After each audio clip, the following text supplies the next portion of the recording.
बुंदेले हर बोलों के मुंह से हमने सुनी कहानी थी। खूब लड़ी मर्दानी, वह तो झांसी वाली रानी थी। यही वो जगह है। ये बात साल 1811 की है। झांसी के राजा शिवहरी भाऊ अपने महल में बैठकर ये सोच रहे थे कि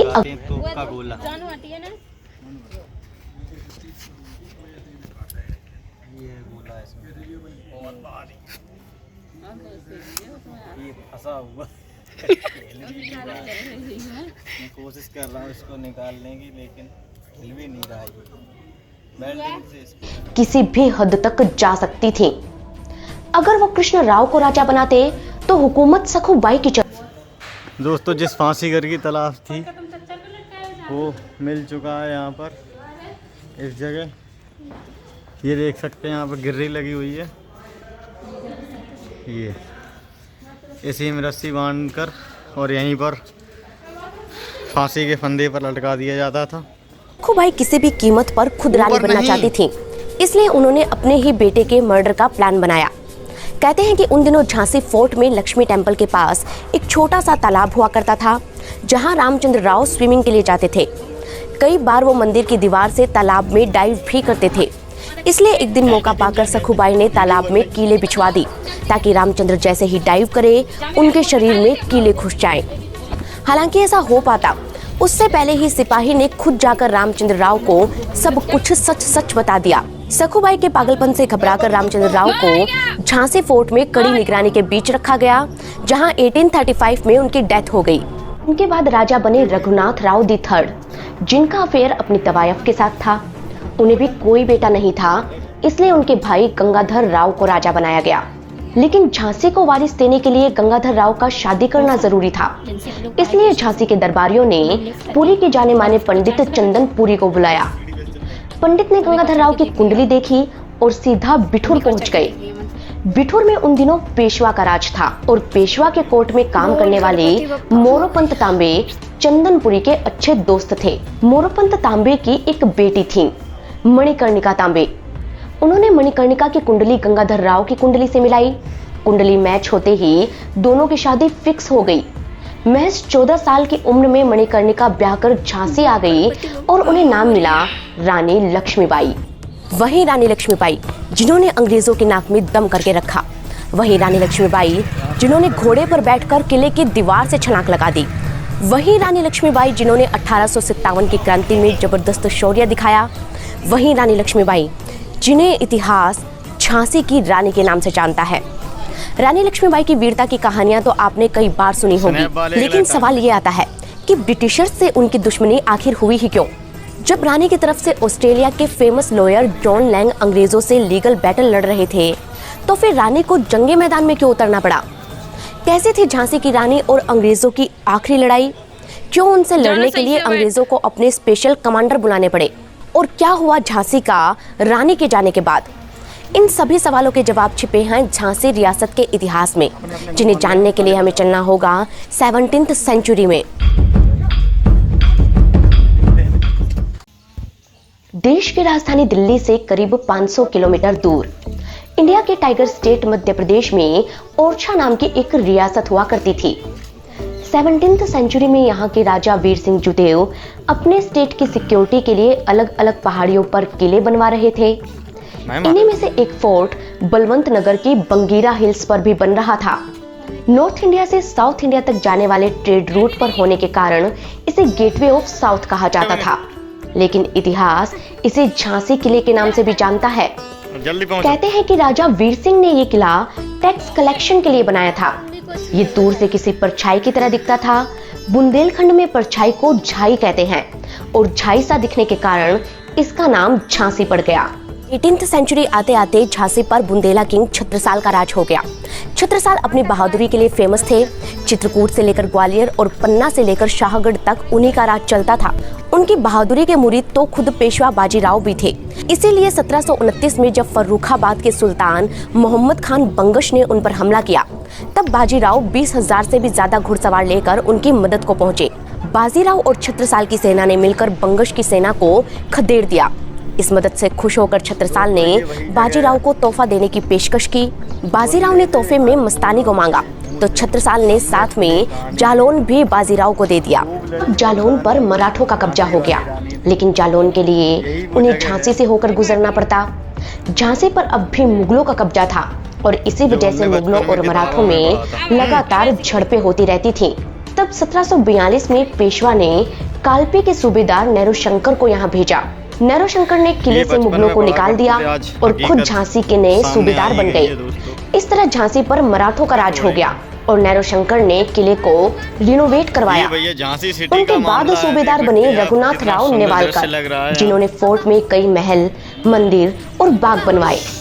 रघुनाथ राव काफी एजुकेटेड थे, उन्हें कई लैंग्वेज आती थी। साइंस में वो मास्टरमाइंड थे और उनके पास अपनी कई लैब, लाइब्रेरीज और ब्रिटिश एनसाइक्लोपीडिया भी था। रघुनाथ राव ने झांसी को खूब डेवलप किया, लेकिन उन्हीं सालों में 2 एंग्लो मराठा वॉर हुए, जिसमें मराठे बुरी तरह हार गए। मराठों की बहुत सी रियासतों पर ब्रिटिशर्स का कब्जा हो गया और इन्हीं में से एक थी झांसी। ब्रिटिशर्स ने रघुनाथ राव को बहुत फोर्स किया और उनके प्रेशर में रघुनाथ राव ने ईस्ट इंडिया कंपनी से संधि कर ली। 1801, 1803 और 1804 में दोनों के बीच लगातार 3 ट्रीटी पर सिग्नेचर हुए, जिसके बाद झांसी बन गया ब्रिटिश प्रोटेक्टरेट स्टेट। अंग्रेजों ने रघुनाथ राव को झांसी का राजा बना दिया और खुद यहाँ का एडमिनिस्ट्रेशन चलाने लगे। उन्होंने यहाँ पर अपना कैंट बना लिया और टैक्स में भी हिस्सेदारी लेने लगे। रघुनाथ राव नेवालकर के राजा बनने के बाद झांसी में नेवालकर डायनेस्टी की नींव पड़ी। हालांकि राजा बनकर भी रघुनाथ राव खुश नहीं थे। उन्हें लग रहा था कि अंग्रेजों के साथ संधि करके उन्होंने पेशवा को धोखा दिया है और इसी वजह से वो डिप्रेशन में आ गए। कुछ ही सालों में उन्होंने राजगद्दी छोड़ दी और तब राजा बने उनके बेटे शिवहरि भाऊ।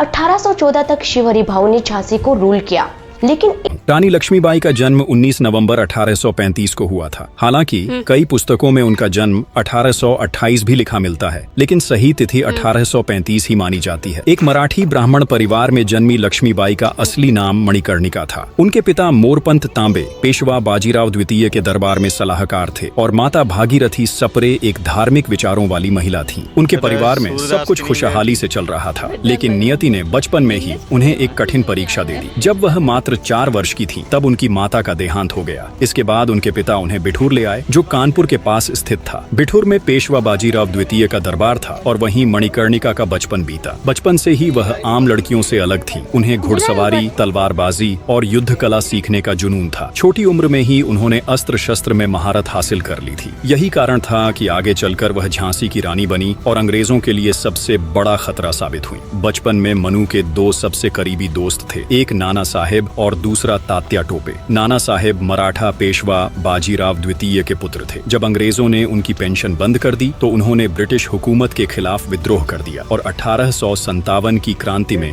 कानपुर से नेतृत्व किया। वहीं तात्या टोपे रानी लक्ष्मीबाई के विश्वास पात्र थे, कुशल रणनीतिकार, युद्ध कौशल में निपुण और अंग्रेजों के खिलाफ विद्रोह में महत्वपूर्ण भूमिका निभाने वाले नायक। मनु, नाना साहेब और तात्या टोपे ये तीनों बचपन से साथ खेले, शरारतें की, लेकिन नियति ने इनके लिए कुछ और ही लिखा था। एक दिन यही तीनों अंग्रेजों के सबसे बड़े दुश्मन बनेंगे। रानी लक्ष्मीबाई को बचपन में छबीली भी कहा जाता था। कानपुर के नाना की मुंहबोली बहन छबीली थी। लक्ष्मीबाई नाम पिता की वह संतान अकेली थी। नाना के संग पढ़ती थी, वह नाना के संग खेली थी। बर्छी, ढाल, कृपाण, कटारी उसकी यही सहेली थी। वीर शिवाजी की गाथाएं उसको याद जबानी थी। बुंदेले हरबोलों के मुंह हमने सुनी कहानी थी। खूब लड़ी मर्दानी, वह तो झांसी वाली रानी थी। अपनी सुंदरता और चुलबुलापन से वह हर किसी का दिल जीत लेती थी। वह बचपन से ही महाराज शिवाजी, महाभारत और रामायण की कहानियां सुनकर बड़ी हुई थी। इन कहानियों ने उनके मन में देशभक्ति और साहस की भावना भर दी। ऐसा कहा जाता है कि जब मनु छोटी थी तब एक ज्योतिषी ने उनके पिता से कहा था कि आपकी बेटी कोई साधारण लड़की नहीं है, वह एक दिन रानी बनेगी। लेकिन लोगों को उस समय कहाँ पता था कि यह कोई आम रानी नहीं बल्कि यह रणभूमि की महारानी बनने वाली थी। मनु धीरे धीरे बड़ी हो रही थी। उन्होंने घुड़सवारी, तलवारबाजी और रणनीति में महारत हासिल कर ली थी, लेकिन नियति नियति ने उनके लिए कुछ और ही तय कर रखा था। 1850 में मात्र 14 वर्ष की आयु में उनकी शादी झांसी के राजा गंगाधर राव नेवलकर से कर दी गई। अब मनु कानपुर की छबीली से झांसी की रानी लक्ष्मीबाई बन चुकी थी। झांसी की प्रजा ने उन्हें खुले दिल से स्वीकार किया और रानी भी पूरी निष्ठा से झांसी की रक्षा और शासन में जुट गई। वहीं 1851 में रानी लक्ष्मीबाई ने एक पुत्र को जन्म दिया जिसका नाम दामोदर राव रखा गया। पूरा राज्य इस खुशी से आनंदित था, लेकिन यह खुशी ज्यादा दिन नहीं टिक पाई। महज 4 महीने बाद ही दामोदर राव की मृत्यु हो गई। इस दुख ने राजा गंगाधर राव को अंदर तक झकझोर कर रख दिया। वे मानसिक और शारीरिक दोनों रूप से कमजोर पड़ने लगे। इस स्थिति में उन्होंने अपने चचेरे भाई वासुदेव राव नेवलकर के एक बच्चे आनंद राव को गोद ले लिया और उसे दामोदर राव नाम दे दिया। लेकिन उस समय British governor general Lord Dalhousie ने भारत में एक क्रूर नीति लागू कर दी थी, डॉक्ट्रिन ऑफ लैप्स, जिसे आमतौर पर हड़प नीति कहा जाता है। इस नीति के तहत अगर किसी राज्य का राजा बिना सगे उत्तराधिकारी के मर जाता तो वह राज्य ब्रिटिश साम्राज्य में मिला दिया जाता। झांसी भी इस नीति का शिकार होने वाली थी। राजा गंगाधर राव की कोई सगी संतान नहीं थी, केवल गोद लिया हुआ पुत्र दामोदर राव था। इस पर राजा गंगाधर राव ने झांसी को अंग्रेजों को सौंपने से साफ इनकार कर दिया। उस समय अंग्रेजों ने कुछ देर के लिए चुप्पी साध ली, लेकिन वे हार मानने वालों में से नहीं थे। 1853 में जब राजा गंगाधर राव का स्वास्थ्य अत्यधिक बिगड़ गया तो उनकी मृत्यु हो गई और जैसे ही राजा का देहांत हुआ, अंग्रेजों ने अपना असली रंग दिखा दिया। उन्होंने षड्यंत्र रचकर रानी लक्ष्मीबाई को झांसी छोड़ने का पत्र भेज दिया। जरा सोचिए, एक 18 साल की लड़की जिसका अभी अभी पति चल बसा, जिसकी अपनी कोई संतान नहीं, जिसके सिर से पति की छत्र छाया हट चुकी थी, और अब अंग्रेज झांसी छीनने के लिए खड़े थे। लेकिन कहते हैं न कि भगवान भी कठिन परीक्षा उन्हें ही देता है जो उसे सहने की ताकत रखते हैं। अगर आपको कभी लगे कि आपके जीवन में दुख बहुत बड़ा है तो रानी लक्ष्मीबाई को याद कर लीजिएगा, जिन्होंने अपने पति खो दिए, संतान खो दी और अब झांसी भी खोने वाली थी, लेकिन फिर भी उन्होंने हार नहीं मानी। तब अंग्रेजों ने कहा, झांसी का किला छोड़ दो, लेकिन लक्ष्मीबाई ने साफ ऐलान कर दिया, मैं अपनी झांसी नहीं दूंगी। अब रानी लक्ष्मीबाई 19 साल की उम्र में झांसी को संभालने लगी। उन्होंने न सिर्फ प्रशासन संभाला बल्कि खुद को युद्ध के लिए तैयार करने में जुट गई। वे हर सुबह 3 बजे उठती, इसके बाद कुछ समय मेडिटेशन करती, फिर सुबह 8 बजे दरबार में पहुंचती, फिर अगले 3 घंटे में वे सैन्य तैयारियों की रिपोर्ट देखती, सैन्य अधिकारियों से चर्चा करती और ब्रिटिश नीतियों का विश्लेषण करती। दोपहर तक ये कार्य समाप्त होते, फिर वे झांसी की जरूरतमंद प्रजा से मिलती। वे दान में विश्वास रखती थी, इसलिए गरीबों और भिक्षुओं को दान देती और दोपहर का भोजन करने के बाद फिर से वह 3 बजे कोर्ट में लौटती और न्यायिक मामलों, राजस्व और वित्तीय विभागों को देखती। शाम तक काम करती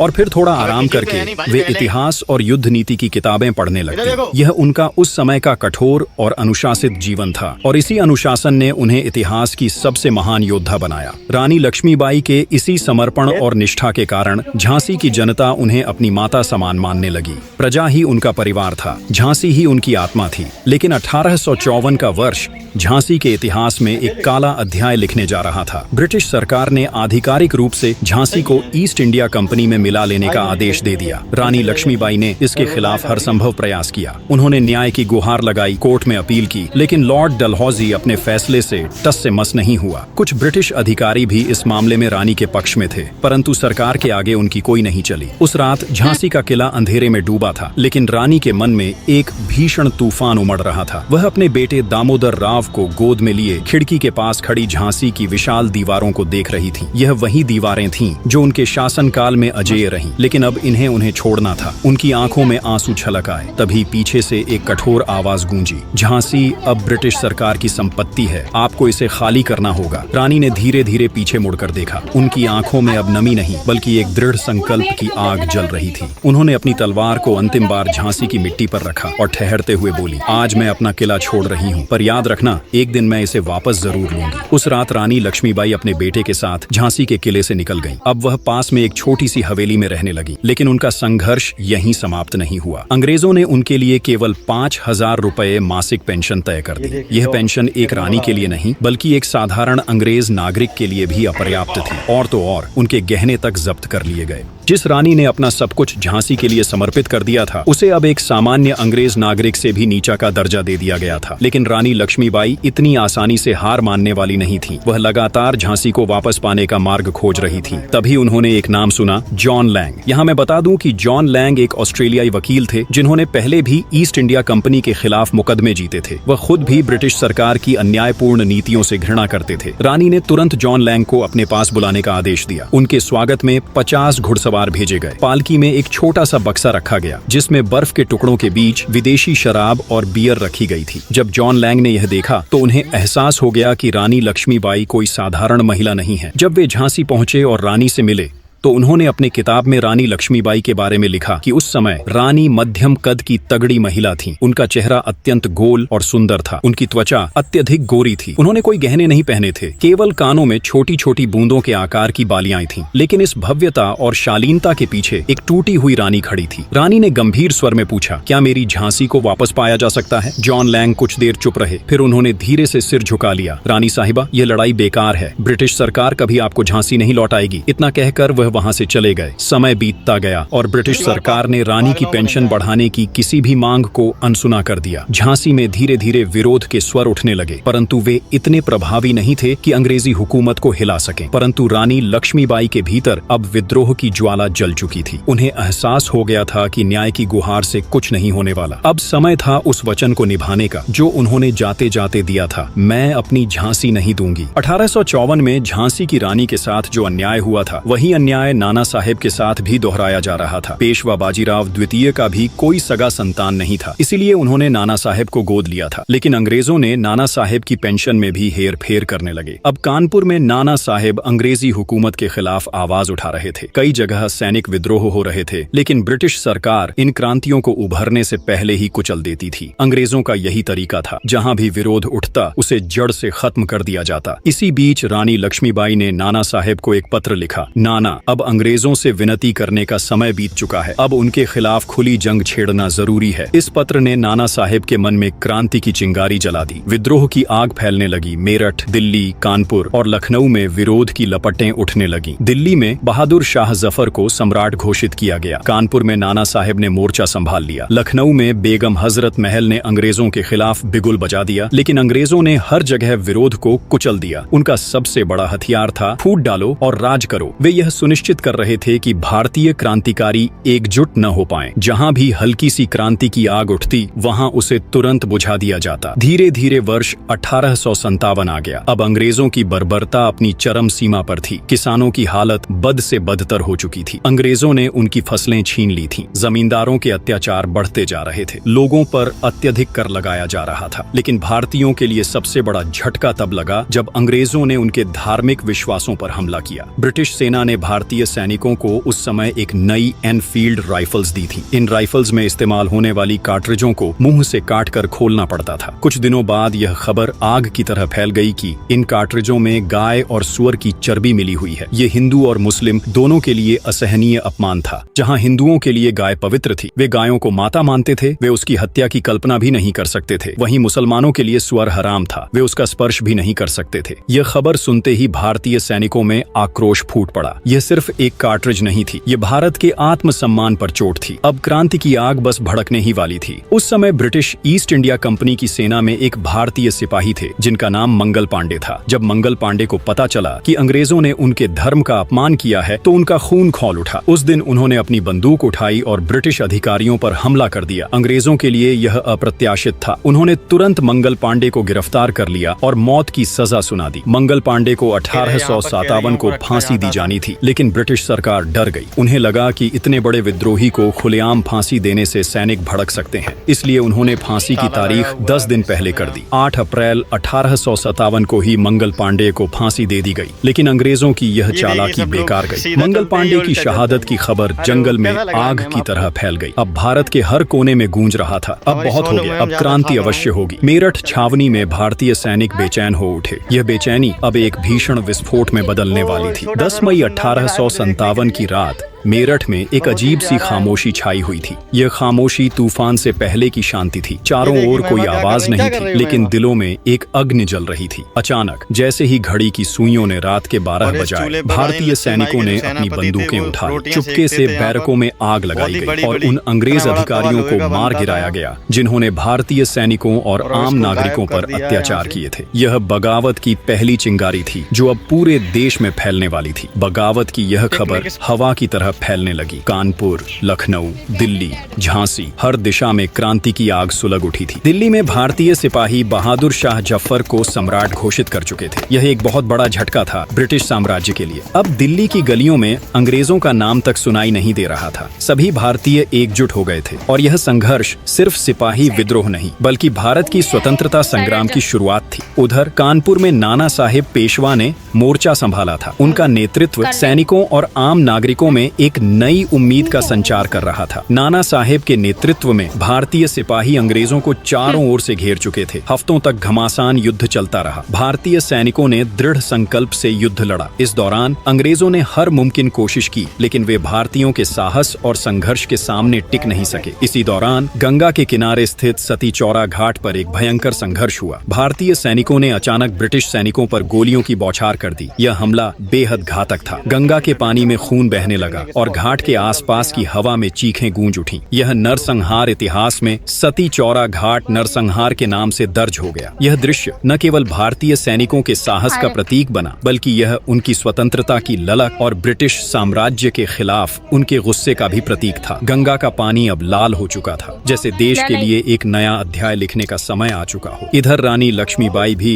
फिर से किले पर अपना शासन स्थापित कर ली, लेकिन असली भयावहता अब शुरू हुई थी। अंग्रेजों की पत्नियां, उनके बच्चे, उन सब पर भी हमला होने लगा। यह हमला न केवल बेरहमी से किया गया, बल्कि इसे बीबी घर नरसंहार के नाम से भी जाना गया। इन निर्दोष महिलाओं और बच्चों की हत्या के बाद ब्रिटिश हुकूमत में घबराहट फैल गई। अंग्रेजों ने अब एक कड़ा संदेश दिया, अब कोई माफी नहीं, सिर्फ बदला। ब्रिटिश अफसरों ने यह फैसला किया कि अब कोई नरमी नहीं बरती जाएगी। जैसे ही यह आदेश आए, कई अफसरों के मुंह से निकला, नो वकील, नो दलील। हर भारतीय विद्रोही को तोप से बांधकर उड़ा दो, सड़कों पर सार्वजनिक फांसी दो, बहादुर शाह जफर के पोतों को अधनंगा करके पॉइंट ब्लैंक पर गोली मार दो। दिल्ली, कानपुर, लखनऊ, जहां भी बगावत की लपटें उठी थीं, वहां ब्रिटिशों ने उसे निर्दयता से कुचलने का प्रयास किया। सड़कों पर लाशों के ढेर लगने लगे। विद्रोही सैनिकों को पकड़कर तोपों से बांधकर उड़ा दिया गया। बच्चों और महिलाओं तक को नहीं छोड़ा गया। बहादुर शाह जफर के बेटों को नंगी हालत में लाकर पॉइंट ब्लैंक से गोली मार दी गई। ब्रिटिश सेना अब पूरी तरह निर्दयी बन चुकी थी। उनके लिए यह युद्ध नहीं, बदले की लड़ाई बन चुका था। धीरे धीरे यह संघर्ष झांसी तक पहुंच गया। रानी लक्ष्मीबाई ने अंग्रेजों की कूटनीति और सैन्य शक्ति का सामना करने के लिए हर संभव प्रयास किए, लेकिन समस्या यह थी कि झांसी के पास अब सिर्फ 1000 सैनिक बचे थे। यह संख्या ब्रिटिश सेना के सामने कुछ नहीं थी। रानी ने तुरंत निर्णय लिया, संपर्क बनाओ, मित्र बनाओ, सहयोग जुटाओ। वह झांसी के आसपास के राजाओं से गठबंधन करने के लिए आगे बढ़ी। कुछ ने समर्थन दिया, लेकिन ओरछा और दतिया के शासकों ने साफ इनकार कर दिया। इन शासकों ने न केवल साथ देने से मना किया, बल्कि झांसी के खिलाफ अंग्रेजों से जा मिले। रानी ने इसे सहन नहीं किया। उन्होंने अपने सैनिकों के साथ मोर्चा संभाला और ओरछा दतिया के विद्रोह को कुचल दिया। अब झांसी मजबूत होती जा रही थी। ब्रिटिशों ने कई बार हमला करने की कोशिश की, लेकिन हर बार उन्हें झांसी की दीवारों से टकराकर लौटना पड़ा। अगस्त 1857 से लेकर मार्च 1858 तक रानी लक्ष्मीबाई ने पूरे झांसी पर शासन किया। वह अब सिर्फ एक रानी नहीं थी, वह झांसी की तलवार बन चुकी थी। इस समय पूरे उत्तर भारत में बगावत अपने चरम पर थी और अंग्रेज भी यह समझ चुके थे कि अगर झांसी पर कब्जा कर लिया तो यह बगावत खत्म हो जाएगी। इसलिए ब्रिटिश सरकार ने अपना सबसे अनुभवी और क्रूर कमांडर ह्यूग रोज को बुलाया। ह्यूग रोज कोई साधारण सेनापति नहीं था। वह क्रिमियन वॉर में अपनी कूटनीति और आक्रामकता के लिए प्रसिद्ध था। उसने आते ही जनवरी 1858 में अपने अभियान की शुरुआत कर दी। ह्यूग रोज की सेना तेजी से झांसी की ओर बढ़ने लगी। रास्ते में उसने सीहोर, राहतगढ़, बनपुर जैसे कई गढ़ों को जीत लिया और ये सभी झांसी के मित्र राज्य थे। अब लक्ष्मीबाई को यह स्पष्ट समझ में आ गया कि अकेले झांसी इस आंधी को नहीं झेल पाएगा। उन्होंने तुरंत तात्या टोपे को संदेश भेजा, झांसी संकट में है, सेना लेकर आओ। तात्या टोपे ने बिना देर किए झांसी की मदद के लिए अपनी सेना लेकर चलना शुरू कर दिया, लेकिन उन्हें आने में वक्त लग रहा था। उधर ह्यूग रोज 20 मार्च 1858 को झांसी की सीमा पर आ पहुंचा। झांसी के कगीले से दूर तक अंग्रेजी सेना के झंडे लहराते हुए दिखाई दे रहे थे। तोपें तैनात हो चुकी थीं और सैनिक युद्ध की मुद्रा में खड़े थे। ह्यूग रोज ने कगीले पर भीषण हमला शुरू किया। दिन रात तोपों की गरज झांसी के आसमान में गूंज रही थी, लेकिन रानी और उनके सैनिक हार मानने वालों में से नहीं थे। उन्होंने उन्होंने हर हमले का बहादुरी से जवाब दिया। तोपों के गोले बरस रहे थे, तलवारें चमक रही थीं और सैनिक आखिरी सांस तक लड़ रहे थे। फिर अचानक झांसी के बाहर से एक राहत की खबर आई। तात्या टोपे आ चुके थे, लेकिन बहुत देर हो चुकी थी। ह्यूग रोज पहले ही पूरी तैयारी कर चुका था। तात्या टोपे की सेना को घेर कर दबा दिया गया। उन्हें इतनी बुरी तरह हराया गया कि वे झांसी की मदद करने तक नहीं पहुंच सके। अब झांसी अकेली थी और झांसी की दीवारें अब कमजोर हो चुकी थीं। ह्यूग रोज के सैनिक किले में घुसने ही वाले थे, तभी रानी की सेना ने जोरदार हमला बोला, लेकिन अंग्रेजों के पास पिस्टल और कई तोपें थीं, जिससे वे किले में घुसने में सफल हो गए। किले में घुसते ही उन्होंने चारों ओर आग लगवा दी। चारों ओर धुएं का गुब्बार था। किले की दीवारें अंग्रेजी तोपों की मार से चरमरा चुकी थीं, लेकिन रानी लक्ष्मीबाई कहीं नहीं मिली। ब्रिटिश सैनिकों ने किले पर कब्जा करना शुरू कर दिया, लेकिन यह इतनी आसान लड़ाई नहीं थी। रानी के बचे हुए सैनिकों ने आखिरी सांस तक लड़ने को तैयार थे। रानी की सेना इतनी भयंकर लड़ाई लड़ रही थी कि ब्रिटिश सैनिक डर के मारे छिपने पर मजबूर हो गए। कई ब्रिटिश दस्तावेजों में लिखा गया कि उनकी सेना इतनी घबरा गई थी कि वे दीवारों के पीछे छिपकर गोलियां चला रहे थे। रानी लक्ष्मीबाई और उनके योद्धा हर गली हर मोर्चे पर शत्रुओं को काट रहे थे, लेकिन झांसी अब बची नहीं थी। अब झांसी की दीवारें टूट चुकी थीं। बहुत सारे ब्रिटिश सैनिक भीतर घुस आए थे। हर तरफ लाशें बिछ चुकी थीं। रानी के पास अब सिर्फ एक ही रास्ता था, झांसी छोड़ना, ताकि युद्ध जारी रहे। उन्होंने अपनी गोद लिए पुत्र दामोदर राव को उठाया और घोड़े बादल की पीठ पर कसकर बांध दिया। फिर उन्होंने किले की ऊंची दीवार से छलांग लगा दी। घोड़ा बादल बलिदान हो गया, लेकिन रानी लक्ष्मीबाई बच निकली। रात के अंधेरे में वह अपने कुछ सेनानियों के साथ कालपी की ओर निकल पड़ी। सुबह होते ही ब्रिटिश सेना ने पूरा शहर आग के हवाले कर दिया। 5000 निर्दोष लोग जिंदा जला दिए गए। बच्चे, बूढ़े, औरतें, कोई भी इस नरसंहार से नहीं बच पाया। झांसी की गलियों में चीख पुकार गूंज रही थी। ब्रिटिश सेना ने ऐसा तांडव किया जिसकी गूंज इतिहास में हमेशा के लिए दर्ज हो गई। लेकिन झांसी की रानी अभी भी जीवित थी। जब रानी कालपी पहुंची, जहां तात्या टोपे और राव साहेब पहले से मौजूद थे, वहां फैसला लिया गया कि ग्वालियर पर कब्जा करना होगा। ग्वालियर वही इलाका था जहां मराठा सिंधिया अंग्रेजों के अधीन हो चुके थे। रानी लक्ष्मीबाई और तात्या टोपे ने हमला बोला। झांसी से बचे खुचे वीर सैनिकों ने अपनी अंतिम ताकत लगा दी और ग्वालियर विजय हो गया। सिंधिया भाग गए। ग्वालियर पर स्वतंत्रता सेनानियों का कब्जा हो गया। अब रानी के पास एक सशक्त किला था, एक सेना थी और एक आखिरी युद्ध की तैयारी। लेकिन अंग्रेजी सेना पीछा करते हुए ग्वालियर भी पहुंच गई। ह्यूग रोज ने अब अपनी पूरी ताकत झोंक दी। 17 जून 1858 को रानी लक्ष्मीबाई ने ग्वालियर के फूलबाग में वह बाघिन की तरह लड़ी। कैप्टन रॉड्रिक ने बाद में बताया कि रानी लक्ष्मीबाई जैसी योद्धा उन्होंने कभी नहीं देखी थी। घोड़े पर सवार रानी ने रस्सी को दांतों से पकड़ रखा था ताकि दोनों हाथों से तलवार चला सके। उनकी एक एक चोट पर दुश्मन धराशायी हो रहे थे। लेकिन तभी ह्यूग रोज की एक गुप्त सेना ने ऊंटों की एक पूरी टुकड़ी युद्ध में झोंक दी। यह ह्यूग रोज का सबसे घातक दांव था। पहले से थकी हुई भारतीय सेना पर ऊंटों पर सवार अंग्रेजों ने अचानक हमला बोल दिया। अब रानी के सैनिक पीछे हटने लगे। ब्रिटिश सैनिक अब बेतहाशा गोलियां चला रहे थे, लेकिन रानी ने हार मानने से इनकार कर दिया। वह आखिरी सांस तक लड़ रही थी, लेकिन अकेली रानी कितनों से लड़ती। लड़ते लड़ते उनके कंधे पर गहरी तलवार लग गई और फिर एक गोली उनके शरीर में समा गई। घाव गहरे थे, रक्त धाराओं में बह रहा था, पर उनकी आंखों में अभी भी वही ज्वाला थी, आजादी की। गंभीर रूप से घायल रानी पास के एक मंदिर तक पहुंची। वहां एक पंडित ने उन्हें गंगा जल दिया। उनका शरीर दर्द से कराह रहा था, पर होठों पर बस एक ही बात थी, दामोदर का ख्याल रखना। और फिर इस वीरांगना ने अपनी अंतिम सांस ली। ब्रिटिश सेना को डर था कि यदि रानी का पार्थिव शरीर भारतीय के हाथ लग गया तो क्रांतिकारियों की भावना और प्रबल।